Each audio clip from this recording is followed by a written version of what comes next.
and we have an exciting one-man discussion on a really important topic, which is crafts and philanthropy. And this is really an issue that Dasra's working on right now, and we're hoping to have a report published within the next month. But Adarsh, who's been really quite critical in leading the effort here in India in the sector, is going to share some of his thoughts with us. So I'm not going to waste too much time introducing. Join us, Adarsh.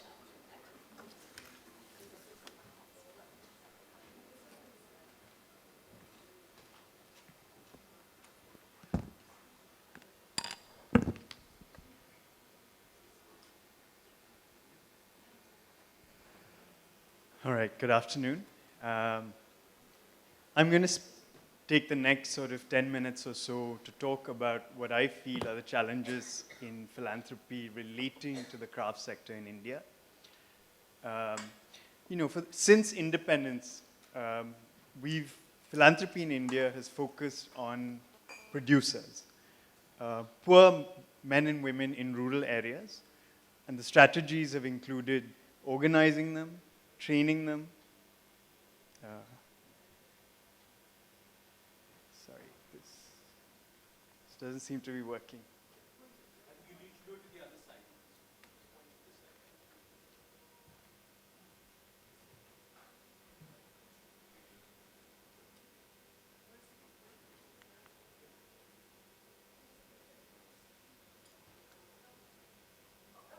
Uh-oh.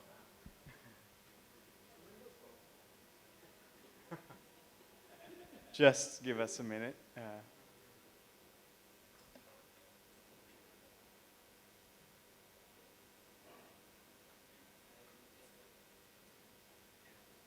On sort of poor producers, and interventions have included organizing them, training, capacity building, and financing. But this is increasingly sort of at odds with where the sector is going, where the context for philanthropy in crafts has been moving over particularly the last 5 to 7 years. We're seeing sort of modern retail outlets. We're seeing web-based commerce around crafts. We're seeing design, and we're seeing commercial product catalogs that are fronting for the same products that were earlier being supported through producers. And I think the challenge of philanthropy over the next 3 years is going to be how we are going to pirouette, to change our focus, to make these connections, to support commercial business activity that in turn supports poor producers. And I think semantics are very important, and I'll get to why in just a second. But we talk about crafts when we really need to start moving to a much broader definition of creative and cultural industries. And there are 2 reasons for this. The main reason is that the global, what do I mean by creative and cultural industries? As a global standard, it's any industry that depends on knowledge to create products and services. And globally, the trade and policy regimes are moving towards creative and cultural industries, not crafts. The United Nations Conference on Trade and Development estimates that the creative industries are amongst the fastest growing industries in the world by revenue. The global trade regime, WTO negotiations, are built around creative industries. There's no room for crafts.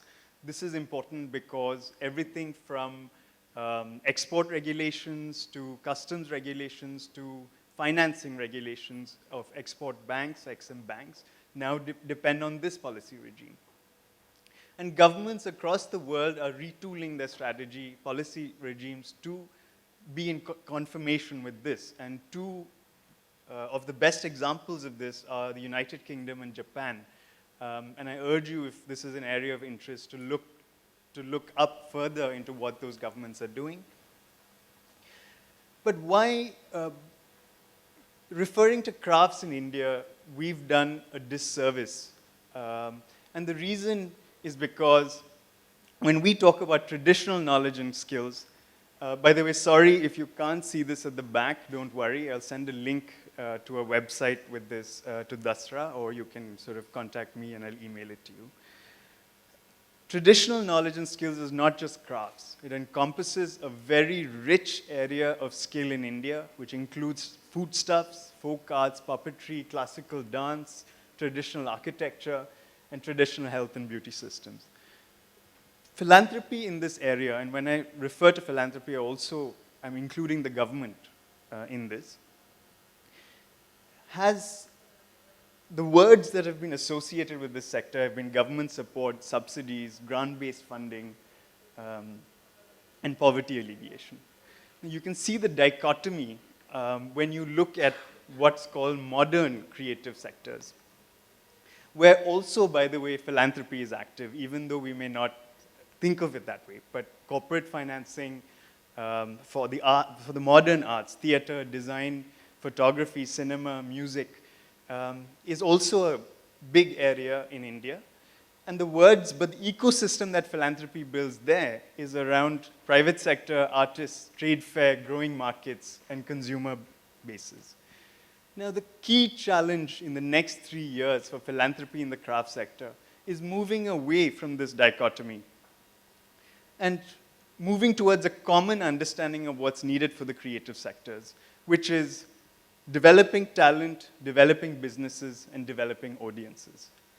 I'm going to spend the next 5 minutes or so talking about what I feel are the gaps in philanthropy specific to these sectors.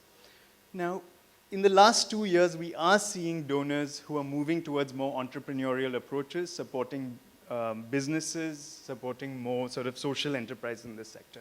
But there are still a range of issues that are not considered the norm for donors to support, and that is actually harming the development of this sector. Before I move on, I want to give 2 specific examples of why this dichotomy just doesn't hold anymore. One is a Gond traditional artist, tribal artist from Madhya Pradesh, on the left. And on the right is his skill being used to create a children's book, a best-selling, award-winning children's book. So knowledge and skill are important. Form, medium, and product are completely malleable. And the second example is a designer based in America who creates premium Western wear, but based on handmade silk fabric from Bengal artisans. So this is a sort of brilliant example of how, this is where traditional and new skills such as fabric construction, design, fit, sizing are equally critical to bringing together a finished product to the market. And breaking up and looking at traditional versus modern just doesn't work in this context. So in developing talent, developing businesses, developing audiences, I just want to flag 2 or 3 quick areas under each of these where philanthropic funding needs to be focusing on, but I feel isn't currently. So one is looking at highly skilled artisans who can transition to artists and entrepreneurs. This means that a lot of projects that work with lower skilled artisans may not be viable. Collaborations between design and artisans on new design idioms, sort of using the traditional skills to create new products. And the picture is an example of an American designer working with traditional artisans in Ranthambore to create, using their traditional village idioms, but creating sort of a bedspreads and a range of products that was a big hit at international trade fairs. And the third is supporting designers that are developing, again, new products and design language building on traditional knowledge. This is an example of traditional basketry skills being used to create a range of products, again, for international markets. And what are the key words that sort of philanthropy should be looking at? Is education, scholarships, training workshops, and experimental design workshops. In developing businesses, now this is an area where we've seen a lot of activity over the last 2 to 3 years. I believe at the Dasra, the pitch to investors as well, there were 1 or 2 organizations that made pitches. But again, we are seeing, we are not seeing a convergence with what is accepted business practice in this area. Anybody who's sort of been to business school say that there are different players along the supply chain. There's creation, distribution, retail. But philanthropy has invariably sought to promote players who are trying to integrate from top to bottom. And I think that's something that we now need to start questioning, and we need to be able to differentiate and support people at different points of the chain. Now why is this important? Because it's easy as a donor to sell that you're supporting producers, because there's a picture of a poor person, the link is direct, it's easier to sell to your sort of donors or board of directors. But it's equally important to be supporting business people on the distribution and retail end. Because if there's one lesson of the last 50 years of philanthropic support in India, is that just working with producers, we've ended up with products that are not saleable, and we've ended up with products that are saleable, but because there's no distribution and retail chain, they continue to sort of lie as stock, which leads to these organizations collapsing after a 10-year period when grant support ends. So again, equity and debt financing, professional management, assistance with startups and scaling up. This is an example of a trade catalog under a common brand name called the Craft Mark that we put together for a network of 120 crafts producer groups, where we put a professional front on it that follows international commercial buyer norms to try and make those connections. And again, I just want to stress the words associated with this: education, training, mentorship, equity and debt financing, and business incubators. Now, the next, this developing audiences is probably the most underfunded area currently in the Indian context, because there just isn't enough work being done. There aren't any donors who are willing to support the kinds of expenditures that are required to orient audiences towards some of these knowledge products. And what the kinds of things that need to be done, again, 2 suggestions, there are a lot more. So innovative design development projects, exhibitions and fashion shows that change consumer perceptions of what traditional knowledge products are. Developing and commercially deploying sector-wide branding. And again, the words that are associated with this are publicity campaigns, fashion shows, exhibitions, venues, promoters, branding. Again, why do I keep stressing these words? Because I think the challenge really is getting philanthropists to engage with these words, which have not been traditional words that are associated with philanthropy. There's a 4th area which is very specific to India, which is also hugely underfunded. The government is the largest donor in the craft sector in India. Just last year, 6 billion rupees was spent by the government in supporting various initiatives in the sector.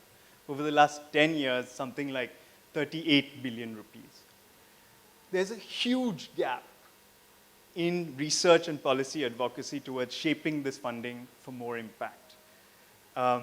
There's room for networks, there's room for groups that push for pro-enterprise, small enterprise policies. And I really think that this is one of the biggest impact areas that we're missing out on currently. So again, the words that are associated with this: policy research, workshops and white papers, tracking government spending, surveys and case studies, and networks and pressure groups.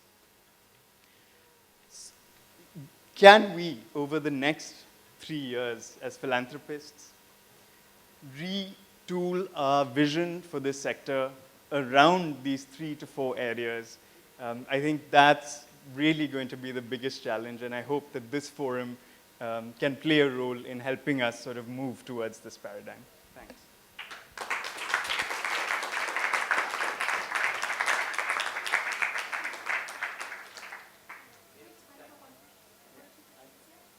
See, particularly what Shumakar said very rightly that small is beautiful. And if we look at, the trade-specific and the product-specific training interventions to promote the micro enterprises in rural areas have not worked because it created the dependence on, the organizations maybe at the national level, state level, even maybe at the global level.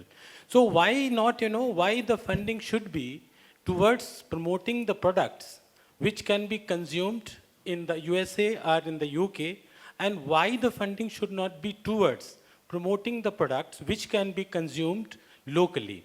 See, this is the one example I will quickly finish. No, I So got that's the the question, in Yeah. fact, this is the question. And I'll just support my question. Recently, we set up one women group linked sanitary napkins production unit in the villages. And when we were contacted by the big corporate groups, that why you are engaging the women to sell it locally when we can buy it directly from the production units. I got the question. yeah. That's slightly different. The example you give is slightly different from the context that I'm referring to. In traditional knowledge industries under which crafts falls, we've tried that approach of small and local for the last 50 years. All government financing and philanthropy has gone towards exactly what you're talking about. And we have very little to show for it in terms of sustainable organizations that are able to continue supporting producers post end of grant financing. So that's why I feel that the focus needs to be on the other end.